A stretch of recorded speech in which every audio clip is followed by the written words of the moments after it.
Iran പ്രതിനിധികളുമായി പാകിസ്ഥാനിൽ നടക്കാനിരുന്ന ചർച്ചകളിൽ US പ്രസിഡന്റ് ഡൊണാൾഡ് ട്രംപും പങ്കെടുത്തേക്കുമെന്ന് റിപ്പോർട്ട്. പാകിസ്ഥാനിൽ നടക്കുന്ന ചർച്ചയിൽ ഇറാനുമായി ഒരു കരാറിലെത്തുകയാണെങ്കിൽ ഡൊണാൾഡ് ട്രംപ് നേരിട്ടോ ഓൺലൈൻ വഴിയോ ഇതിൽ പങ്കുചേരുമെന്ന് അന്താരാഷ്ട്ര വാർത്താ ഏജൻസിയായ റോയിട്ടേഴ്സ് റിപ്പോർട്ട് ചെയ്തു. ഇറാനും അമേരിക്കയും തമ്മിലുള്ള വെടിനിർത്തൽ കരാർ ബുധനാഴ്ച അവസാനിക്കാനിരിക്കെയാണ് പാകിസ്ഥാനിൽ രണ്ടാം ഘട്ട സമാധാന ചർച്ചകൾക്ക് വേദിയൊരുങ്ങുന്നത്. ഇറാനും അമേരിക്കയും തമ്മിൽ പാകിസ്ഥാനിൽ നടക്കുന്ന ചർച്ച സംബന്ധിച്ച് അനിശ്ചിതത്വങ്ങളും നിലനിൽക്കുന്നുണ്ട്. ഹോർമൂസിൽ അമേരിക്ക ഇറാൻ കപ്പൽ പിടിച്ചെടുത്തതടക്കമുള്ള നടപടികൾ ചൂണ്ടിക്കാട്ടി ഇറാൻ ചർച്ചയിൽ നിന്ന് വിട്ടുനിൽക്കുമെന്നായിരുന്നു നേരത്തെ പുറത്തുവന്ന റിപ്പോർട്ടുകൾ. എന്നാൽ അത്തരമൊരു അന്തിമ തീരുമാനം എടുത്തിട്ടില്ലെന്ന് ഇറാനിലെ മുതിർന്ന ഉദ്യോഗസ്ഥനെ ഉദ്ധരിച്ച് റോയിട്ടേഴ്സ് റിപ്പോർട്ട് ചെയ്തു. ചർച്ചയിൽ പങ്കെടുക്കുന്ന കാര്യം പോസിറ്റീവായി വിശകലനം ചെയ്തു വരികയാണെന്നും ഇറാൻ പ്രതിനിധി പറഞ്ഞു. ഇറാൻ പങ്കെടുത്തേക്കുമെന്ന സൂചനകൾ പുറത്തുവന്നതോടെ ബുധനാഴ്ച തന്നെ പാകിസ്ഥാനിൽ ഇരു രാജ്യങ്ങളും തമ്മിലുള്ള ചർച്ച നടന്നേക്കുമെന്നാണ് വിവരം. ചർച്ച നടക്കുമോ എന്നതിൽ അനിശ്ചിതത്വം തുടരുന്നുണ്ടെങ്കിലും പാകിസ്ഥാൻ എല്ലാ ഒരുക്കങ്ങളും നടത്തി വരികയാണെന്നാണ് റിപ്പോർട്ട്. ഇസ്ലാമാബാദിലെ വിവിധ ഇടങ്ങളിലായി 20,000-ഓളം സുരക്ഷാ ഉദ്യോഗസ്ഥരെയാണ് പാകിസ്ഥാൻ വിന്യസിച്ചിരിക്കുന്നത്.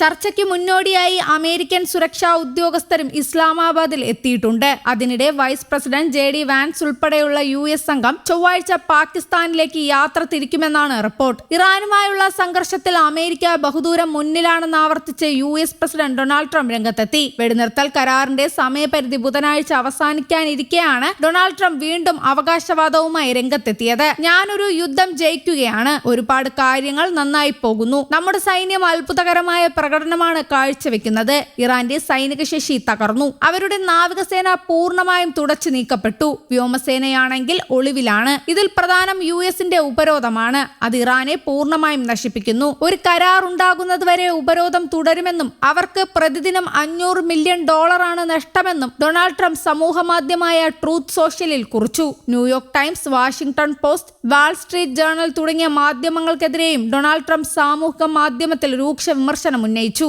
ഈ മാധ്യമങ്ങൾ തെറ്റായാണ് വാർത്തകൾ നൽകുന്നതെന്നും അദ്ദേഹം ആരോപിച്ചു. ഇറാനുമായി താൻ ഉണ്ടാക്കുന്ന കരാർ 2015-ലെ ആണവ കരാറിനേക്കാൾ ശക്തമായിരിക്കുമെന്നും ട്രംപ് പറഞ്ഞു. ഇതുവരെയുള്ളതിൽ ഏറ്റവും മോശം കരാറായിരുന്നു മുൻപ് ഉണ്ടായിരുന്നതെന്നും അദ്ദേഹം വിമർശിച്ചു. തന്റെ ഇടപെടൽ ഇല്ലായിരുന്നെങ്കിൽ ഇസ്രായേലിനും US സൈനിക താവളങ്ങൾക്കും ഭീഷണിയാകുന്ന ആണവ യുദ്ധങ്ങൾ ഇറാൻ വികസിപ്പിക്കുമായിരുന്നു. ഇനിയൊരു കരാർ ഉണ്ടാവുകയാണെങ്കിൽ അത് സമാധാനം, സുരക്ഷ എന്നിവ ഉറപ്പു നൽകുമെന്നും ട്രംപ് പറഞ്ഞു. അതേസമയം രണ്ടാം ഘട്ട ചർച്ചകൾക്കായി വൈസ് പ്രസിഡന്റ് JD വാൻസ്, പ്രതിനിധി സ്റ്റീവ് വിറ്റ്കോഫ്, ഉപദേശകൻ ജാരഡ് കുഷ്നർ എന്നിവരടങ്ങുന്ന സംഘം പാകിസ്ഥാനിലേക്ക് തിരിച്ചതായി ട്രംപ് അറിയിച്ചിരുന്നു. എന്നാൽ തിങ്കളാഴ്ച വരെ JD വാൻസ് വാഷിംഗ്ടണിൽ നിന്ന് പുറപ്പെട്ടിട്ടില്ല എന്നാണ് വാർത്താ ഏജൻസികളായ റോയിട്ടേഴ്സും അസോസിയേറ്റഡ് പ്രസും റിപ്പോർട്ട് ചെയ്യുന്നത്. അതേസമയം ഇറാൻ രണ്ടാം ഘട്ട ചർച്ചകളിൽ നിന്ന് പിന്മാറിയേക്കുമെന്നും സൂചനകളുണ്ട്. കഴിഞ്ഞ ദിവസം ഇറാന്റെ ചരക്കു കപ്പൽ അമേരിക്ക പിടിച്ചെടുത്തതും ഹോർമൂസിൽ തുടരുന്ന തർക്കങ്ങളുമാണ് ഇറാനെ ചർച്ചയിൽ നിന്ന് പിന്മാറാൻ പ്രേരിപ്പിക്കുന്നതെന്നാണ് റിപ്പോർട്ടുകൾ. അമേരിക്കയുടേത് പ്രകോപനപരമായ നടപടികളാണെന്നും വെടിനിർത്തൽ കരാർ അമേരിക്ക ലംഘിക്കുകയാണെന്നും ഇറാൻ വിദേശകാര്യമന്ത്രി അബ്ബാസ് അരാക്ചിയും ആരോപിച്ചിരുന്നു. അമേരിക്കയും ഇറാനും തമ്മിലുള്ള താൽക്കാലിക വെടിനിർത്തൽ കരാർ ഏപ്രിൽ 22-നാണ് അവസാനിക്കുന്നത്. News desk, Kerala Kaumudi.